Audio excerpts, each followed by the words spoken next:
আসসালামু আলাইকুম। এসএসসি পরীক্ষায় জীববিজ্ঞানে তুমি সিকিউ আর এসকিউতে কিভাবে সর্বোচ্চ নাম্বার পাইতে পারো আমি কিছু টেকনিক দেখাবো। এই টেকনিকগুলো টপার যারা আছে ওরা অ্যাপ্লাই করে, আমি নিজেও অ্যাপ্লাই করছিলাম। অ্যান্ড আমার বায়োলজিতে মার্কস কিন্তু সব সময় 95+ এরকম থাকতো। ঠিক আছে, তো একটু দেখো, পারে সবাই পরে সবাই, তুমি কতটুক পারো এটার উপরে কিন্তু তোমার নাম্বার দিবে না। তুমি কতটুক খাতায় লিখতে পারছো, তোমার প্রেজেন্টেশনটা কিরকম, টিচারকে কতটুকু ফুটায় তুলতে পারতেছো, টিচার কতটুকু দেখে বুঝছে, এইটার উপরে ডিপেন্ড করে তুমি কত পাবা। ঠিক আছে, তো খাতার কিছু প্রেজেন্টেশন, কিছু টেকনিক, এগুলো তুমি যদি মেনটেন করো তাহলে বায়োলজির প্রত্যেকটা সিকিউতে তোমাকে 10-10 দিবে। সম্ভব, কারণ বায়োলজি একটা সায়েন্সের সাবজেক্ট। ফিজিক্সে যেরকম 10-10 পাওয়া সম্ভব, ম্যাথসে যেমন সম্ভব, বায়োলজিতেও 10-10 পাওয়া সম্ভব। তো আমি আজকে তোমাকে সেই জিনিসটাই একটু বোঝাবো। তো এমসিকিউতে তো কিছু করার নেই, হ্যাঁ, হইলে নাম্বার, না হইলে নাই। এই সিকিউ আর এসকিউ এই দুইটাতে গুছায় লিখতে হবে। আমি ফার্স্টে কিছু পয়েন্ট মাথায় রাখতে বলবো, তারপর আমি পরে সিকিউ লিখে লিখে তোমাকে দেখাবো যে কেমন হওয়া উচিত। প্রথম যেই জিনিসটা মাথায় রাখতে হবে, বায়োলজির ফিগার খুবই খুবই ইম্পর্ট্যান্ট। যে ইম্পর্ট্যান্ট ফিগারগুলো আছে সবগুলা ফিগার তোমাকে জানা থাকা লাগবে। ফিগারগুলো কই আছে, কেমনে আছে, আমি সব বলে দিব। তো ফিগারগুলা মাস্ট। তো পরীক্ষায় দেখবা কিছু কিছু প্রশ্নে আসে চিত্র সহ, সেখানে তোমাকে চিত্র দিতেই হবে। আর কিছু কিছু জায়গায় ধরো চিত্রের দরকার নাই, মানে কোশ্চেনে চায় নাই, কিন্তু তুমি বুঝতেছো যে চিত্র দেওয়া যায়, তো চিত্রটা দিবা। হ্যাঁ, অ্যান্ড অ্যাকুরেটলি দিতে হবে। হ্যাঁ, ঠিকমতো আঁকতে হবে। আঁকার থেকে বেশি গুরুত্বপূর্ণ হচ্ছে কি করা, চিহ্নিত করা। খুবই ইম্পর্টেন্ট। চিহ্নিত করার টেকনিক আমি দেখাই দিব। ফার্স্ট জিনিস ডান, যে ইম্পর্টেন্ট চিত্রগুলো আছে। সেকেন্ড যেই জিনিসগুলো আছে, পার্থক্য। তোমাকে বলবে পার্থক্য করা। এই পার্থক্য তুমি ছক দিয়ে করবা, চেষ্টা করবা ছক দিয়ে। ছকটা কিভাবে দেখাচ্ছি, ঠিক আছে। এরপর তুলনা। তুলনা মানে হচ্ছে সাদৃশ্য বৈসাদৃশ্য দুইটাই তোমাকে দেখাইতে হবে। হ্যাঁ, তুলনা মানে হচ্ছে কি কি মিল আছে অমিল আছে দুইটাই দেখাইতে হবে। কি কি মিল আছে অমিল আছে দুইটাই দেখাইতে হবে। কেমন? ওকে, আচ্ছা, আরেকটা জিনিস আসে, সেটা হচ্ছে গুরুত্ব। ঠিক আছে, গুরুত্ব বা প্রয়োজনীয়তা, এই জিনিসগুলা তুমি পয়েন্ট করে লিখবা। গুরুত্ব বা প্রয়োজনীয়তা এগুলা তুমি পয়েন্ট করে লিখবা। ঠিক আছে, আচ্ছা, আরেকটা জিনিস, তোমাকে বিভিন্ন প্রসেস জানতে চাইবে। ঠিক আছে, প্রসেসগুলা তুমি চাইলে ফ্লো চার্ট দিয়ে লিখতে পারো, ফ্লো চার্ট দিয়ে লিখতে পারো।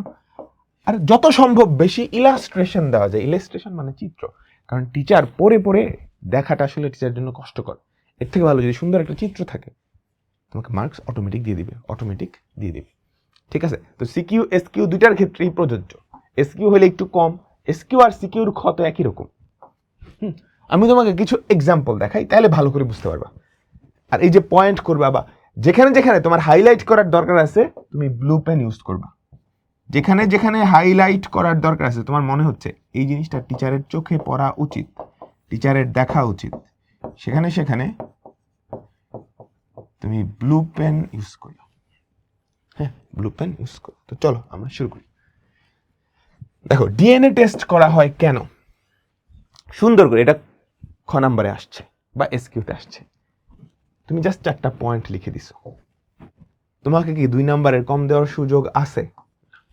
তুমি যদি এটা প্যারা করে লিখতা তাহলে হয়তো 2 দিত, বাট টিচার চাইলে কাইটাও দিতে পারত 1। হ্যাঁ, এরপর খেয়াল করো, ডিএনএ রেপ্লিকেশনকে অর্ধরক্ষণশীল কেন বলা হয়? অনেক কিছু লিখছে সুন্দর, এখানে 2 এ 2 দেওয়া উচিত। এরপরও তুমি যদি এটা একটা চিত্র আছে না, আমাকে বলো তো, ডিএনএ ডাবল স্ট্র্যান্ড এটিজিসি, তাই না? এজিটিসি, এর সাথে টি, জি এর সাথে সি, টি এর সাথে এ, সি এর সাথে জি, তাই তো? এটা ভেঙে 2টা নতুন সুতা তৈরি হয়। এটা ভেঙে কি হয়? আমাকে বলো 2টা নতুন ডিএনএ তৈরি হয়। দুটা নতুন ডিএনএ, তাই তো, তাই না? এর মধ্যে খেয়াল করো, আমি যদি একটু কালার করে দেখাই, এটা আমি দিয়ে দিলাম হলুদ। এই অংশটা, হ্যাঁ, এই অংশটা আমাদের মাতৃ থেকে আসছে, এই পার্টটা সরাসরি এখানে। আর এই অংশটা কি নতুন তৈরি হয়েছে, নতুন তৈরি হয়েছে। তুমি কালার দিয়ে অবশ্যই করতে পারবা, তাই না? এই লাল নীল না, নীল আর কি, নীল আর কালো। তুমি চাইলে পেন্সিল দিয়ে আরেকটা জিনিস বুঝাইতে পারো। আবার এই অংশটা কি আমার মাথা থেকে আসে, মাতৃ যে ডিএনএ সেখান থেকে আসে, এটা নতুন তৈরি হয়। তাহলে অর্ধেকটা সংরক্ষণশীল হয়েছে, অর্ধেকটা সংরক্ষিত হয়েছে। এই জন্য এটাকে কি বলা হয়, আমাকে বলো? অর্ধরক্ষণশীল প্রক্রিয়া। সুন্দর করে এতটুকু দিলে টিচার একদম খুশিতে গদগদ হয়ে যাবে। এটা যদি 3 নাম্বারের জন্য আসে, এতটুকু সুন্দর করে দিলে 3 দিয়ে দিবে। কেমন? আচ্ছা, এরপর চিত্র, খুবই ইম্পর্টেন্ট, খুবই খুবই ইম্পর্টেন্ট। ফিগারগুলা, সবগুলা ফিগার আমি পড়াই দিছি, কই পড়াইছি বলতেছি। সুন্দর করে চিত্র আঁকাবা, আর চিহ্নিতকরণ ডান পাশে করবা, সবগুলা ডান পাশে করবা। এন্ড এই যে এরকম একটা দাগ দিয়ে নিবা, সবগুলা অ্যারো এখানে আসবে, এখানে তুমি চিহ্নিতকরণগুলো করবা, ঠিক আছে? মাইক্রোভিলাই, কোষ পর্দা, ঠিক আছে, সেন্ট্রোজোম, সেন্ট্রিওল, এইখানে সবগুলো করবা। আমি কি বুঝতে পারলাম? এত সুন্দর চিত্র হওয়া লাগবে না, যদি আমি বলতেছি না আমার চিত্রটা অনেক সুন্দর হয়েছে, যতটুকু সম্ভব। এরকম চিত্র দেখো, আমি কিন্তু চিত্র আঁকাইতে খুব একটা পারতাম না, তারপরেও কিছু টেকনিক অ্যাপ্লাই করে তুমি চাইলে এত সুন্দর চিত্র আঁকাইতে পারবা। কেমন আমি বলতেছি। আচ্ছা, এরপর দেখো প্লাস্টিড, ক্লোরোপ্লাস্টের চিত্র, বুঝতে পারছো? আচ্ছা, এরপর চেষ্টা করবা ফ্লো চার্ট। হ্যাঁ, যত বেশি ইলাস্ট্রেশন দেওয়া যায়, হ্যাঁ, প্যারা করে লেখার চেয়ে ইলাস্ট্রেশন বেশি দেওয়া যায়। ধরো তো কোনো একটা বাস্তুতন্ত্রে তোমাকে পুষ্টির প্রবাহ করতে বললো, এরকম সুন্দর করে একটা ফ্লো চার্ট দিয়ে দিবা, টিচার দেখে খুশি হয়ে যাবে, ঠিক আছে? তো ধরো তোমাকে পুকুরের একটা বাস্তুতন্ত্র বা কিছু একটা দেওয়া আছে, এই উৎপাদকের জায়গায় কি পুকুরের যে উৎপাদক, তৃণভোজী, মাংসাশী যারা আছে, এগুলো বসা দিবা, ঠিক আছে? ফ্লো চার্ট খুবই ইম্পর্টেন্ট। এরপর শক্তি পিরামিডের ধারণা। তো শক্তি পিরামিডের ধারণা আসলে কোন একটা বাস্তুতন্ত্র দিয়ে বললো এই বাস্তুতন্ত্রের শক্তি পিরামিডের ধারণা, এই ফিগারটা কিন্তু মাস্ট তুমি হয়ে দিবা। এখানে 110, 1.1, প্রথম ট্রফিক লেভেল, দ্বিতীয় ট্রফিক লেভেল, তৃতীয়, চতুর্থ। এখানে ওই বাস্তুতন্ত্রের প্রথম ট্রফিক লেভেলে যারা যারা আছে, এখানে দ্বিতীয় ট্রফিক লেভেলে যারা যারা আছে, এখানে তৃতীয় ট্রফিক লেভেলে যারা যারা আছে। আমি কি বুঝাইতে পারলাম? আচ্ছা, এরপর তোমাকে বলছিলাম না তুলনামূলক। দেখো এক্স আর ওয়াই এর মধ্যে তুলনামূলক গঠনগত বিশ্লেষণ। বলো তো এক্স আর ওয়াই কি? একটা হচ্ছে ডিএনএ, আরেকটা হচ্ছে আরএনএ, তাই না? তাই তো, খেয়াল করো, ডিএনএ আর আরএনএ এর তুলনামূলক গঠনগত বিশ্লেষণ। শুরুতেই তুমি মিলগুলা লিখে ফেলছো, তো মিলগুলা পয়েন্ট আকারে তুমি লিখে দিতে পারো এভাবে, যেহেতু সেম জিনিস, এখানে তো ছক করে পার্থক্য দেওয়ার কিছু নাই। আচ্ছা, এবার পার্থক্য দেখছো, সুন্দর করে ছক। তুমি চাইলে এই বিষয়টা না দিতে পারো, বিষয়টা না দিলে কি তোমাকে এই জিনিস এই জায়গায় একটু বেশি লেখা লাগবে আর কি। হ্যাঁ, এতে থাকে ডিঅক্সি রাইবোজ শর্করা, এতে থাকে রাইবোজ শর্করা। তুমি যদি এই বিষয়টা দাও শর্করা, তুমি এখানে না পার্থক্য অনেক ছোট লিখতে পারবা। এখানে শর্করা কি ডিঅক্সি রাইবোজ, এতটুকু লিখলেই হবে। আর ওখানে থাকে কি রাইবোজ শর্করা। সো বিষয় পার্থক্যের যে বিষয়টা সেটা লিখলে তোমার এইখানে জায়গাটা অনেক কম লাগবে। তোমার মনে হতে পারে ভাই আরেকটা কলম বাড়তেছে, কিন্তু তোমার ভেতরের জায়গা কম। দেখো ক্ষারক, পাইরিমিডিন বেস হিসেবে থাকে থাইমিন ও সাইটোসিন, বুঝছো? ওতে থাকে সাইটোসিন, ইউরাসিল। কেমন? ওকে, সো পার্থক্যগুলা এভাবে লিখবা। এরপর খেয়াল করো, সালমান বিজ্ঞান মেলায় গিয়ে একটা মডেল দেখলো, হাবিজাবি উদ্দীপকের উল্লিখিত পেঁচানো সিঁড়ির মতো মডেলটার গঠন, এটা কি ডিএনএ? তো ডিএনএ এর গঠনটা ব্যাখ্যা করবা, চিত্রটা আঁকবা, মাস্ট। এরপর কি বলছে?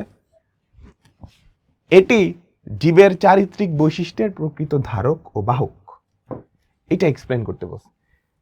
তো তুমি সুন্দর করে দেখাবা যে ডিএনএ কিভাবে আমাদের চারিত্রিক বৈশিষ্ট্যগুলো নিয়ন্ত্রণ করে। তো সুন্দর একটা ফ্লো চার্টের মাধ্যমে এটা দেখালে খুবই ভালো হয়, খুবই ভালো হয়। আচ্ছা, ঠিক আছে। তো ডিএনএ প্রথমটা সবাই পারবা তো? ডিএনএ এর গঠন লিখবা, ডিএনএ তে কি কি আছে সেগুলো পয়েন্ট আকারে লিখে ডিএনএ এর চিত্রটা আঁকাই দিবা। হ্যাঁ, ডিএনএ তে কি কি আছে, নিউক্লিক অ্যাসিড, ক্ষার, রাইবোজ শর্করা, এই জিনিসগুলো কোনটা কয়টার সাথে কি বন্ধনে কানেক্টেড থাকে এগুলো দিয়ে চিত্রটা আঁকাই দিবা। ডান। এরপর খেয়াল করো ডিএনএ কিভাবে চারিত্রিক বৈশিষ্ট্য নিয়ন্ত্রণ করে। ডিএনএ এর মধ্যে দেখো তো জিন থাকে না, দেখো সুন্দর করে একটা ফ্লো চার্ট দিয়ে তুমি দেখাই দিল, এভাবে দিলে একদম ফুল মার্কস। ঠিক আছে, ডিএনএ তে কি জিন থাকে, ওই জিনের মধ্যে কি লেখা থাকে আমাকে বলো, তোমার চুল, নখ সবকিছুর কালার কেমন হবে, বৈশিষ্ট্য কেমন হবে। তো আরএনএ গিয়ে ওই যে কোডটা, যেই কোডটা তোমার বৈশিষ্ট্য নিয়ন্ত্রণ করে, সেটা কি করে, কপি করে কোথায় নিয়ে যায়, রাইবোজোমে নিয়ে যায়। রাইবোজোম ওই কোড থেকে প্রোটিন তৈরি করে, সেই প্রোটিনটা দিয়েই কি আমাদের চুল থেকে শুরু করে আমাদের যাবতীয় যত বৈশিষ্ট্য আছে সব কিছু নিয়ন্ত্রিত হয়। তার মানে অ্যাকচুয়ালি কি ডিএনএ থেকেই সব বৈশিষ্ট্য নিয়ন্ত্রিত হচ্ছে না, ওটাই সুন্দর করে কি এখানে ফ্লোচার্ট হিসেবে দেওয়া আছে। এভাবে লিখলে ইনশাল্লাহ তোমাকে ফুল মার্কস দিতে বাধ্য টিচার। ঠিক আছে, আচ্ছা এরপর খেয়াল করো মার্গুলেসের শ্রেণীবিন্যাস অনুসারে এ জীবটা কোন রাজ্যের অন্তর্ভুক্ত। এ আর বি জীবদ্বয়ের মধ্যে কোনটা উন্নত, প্রথম চ্যাপ্টার থেকে এরকম একটা আসবেই। হ্যাঁ, তো এ জীবটা কোন রাজ্যের অন্তর্ভুক্ত, তুমি এ জীবটার বৈশিষ্ট্য লিখবা, এটা কোন কোন রাজ্যের সাথে মিলে, কোন রাজ্যের সাথে সবচেয়ে বেশি মিলতেছে সেটাই কি আমাদের এটা, তাই না। আমাদের এ জীবটা কি বলতো, ব্যাকটেরিয়া রাজ্য বা মনেরা রাজ্যের অন্তর্ভুক্ত। কেন, বৈশিষ্ট্যগুলো লিখবে এভাবে সুন্দর করে পয়েন্ট, এটা নীলকালি দিয়ে, কোষ, নিউক্লিয় বস্তু, সাইটোপ্লাজমিক অঙ্গাণু, কোষ বিভাজন, খাদ্য গ্রহণ, শ্বসন। ঠিক আছে, তাহলে এটা কি আমাদের মনেরা, ঠিক আছে, বা ব্যাকটেরিয়া রাজ্যের অন্তর্ভুক্ত। এরপর এ আর বির মধ্যে কোনটা উন্নত আমাকে বলো, বিটা কি বেশি উন্নত, এ হচ্ছে মনেরা আর বি হচ্ছে প্রোটিস্টা রাজ্যের অন্তর্ভুক্ত। সেই তখন এই দুইটার পার্থক্য, এই দুইটার পার্থক্য তুমি সুন্দর করে একটা ছক আকারে লিখে দিলেই হয়ে যাবে। এগুলো কিন্তু আমি পড়াইছি, কই পড়াইছি বলতেছি। ঠিক আছে, আচ্ছা পার্থক্যটা দিবা, তারপর বলবা কেন উন্নত। সালোক সংশ্লেষণের গুরুত্ব পরীক্ষায় মাঝে মাঝেই আসে, উদ্দীপকের প্রক্রিয়াটা গুরুত্ব ব্যাখ্যা করো। সালোক সংশ্লেষণ প্রক্রিয়া তোমাদের বইয়ে সুন্দর করে ভাবে প্যারা আকারে লেখা দিচ্ছে। তোমার পরীক্ষায় যদি এটা আসে, তুমি যদি জাস্ট একটু পয়েন্ট করে এভাবে লেখো যে উদ্ভিদ কোলের খাদ্য প্রস্তুত, একটা পয়েন্ট করে এখানে কিছু জিনিসপত্র লিখে দিলা, বিক্রিয়া টিক্রিয়া লিখে দিলা, প্রাণীকুলের খাদ্য লিখলা, শক্তির উৎস এটা এটা এটা, তুমি যদি প্যারা করে লেখো তোমাকে 4.3 দিবে, এমনি লিখলে 4.4 দিবে। ঠিক আছে, তো এই টেকনিকগুলো একটু মাথায় রাখবা। আর এরকম প্রত্যেকটা চ্যাপ্টার একদম 0 থেকে 100% আমি তোমাকে পড়াই দিছি, বই দাগায় দাগায় প্রত্যেকটা লাইন এক্সপ্লেন করছি, প্রত্যেকটা চিত্র কেমনে আঁকাবা সব হ্যাকস সব টেকনিক আমি দেখাই দিছি। প্লাস প্রত্যেকটা টপিক থেকে কি সিকিউ, এমসিকিউ, এসকিউ আসতে পারে সব কিছু এই ভিডিওগুলাই আমি দেখাই দিছি। তো এই ভিডিওগুলো কই পাবা, তুমি দেখো একটু এই যে এখানে এসএসসি বায়োলজি এই প্লেলিস্টে যদি চলে যাও, এখানে সবগুলো চ্যাপ্টার পেয়ে যাবে। এই ক্লাসগুলো করলে মোর দেন ইনাফ। আর তোমাদের সুবিধার জন্য, এসএসসি 26 ব্যাচের সুবিধার জন্য আমি সবগুলা কম্বাইন করে একসাথে দিয়ে দিচ্ছি যে এইটা, এই ক্লাসটা করলে ইনশাল্লাহ আমি তো বললাম এমসিকিউ, সিকিউ, এসকিউ, বেসিক বই পুরোটা একসাথে পড়া হয়ে যাবে। তো সবার জন্য অনেক অনেক শুভকামনা রইল, পড়ে নিও, টাটা।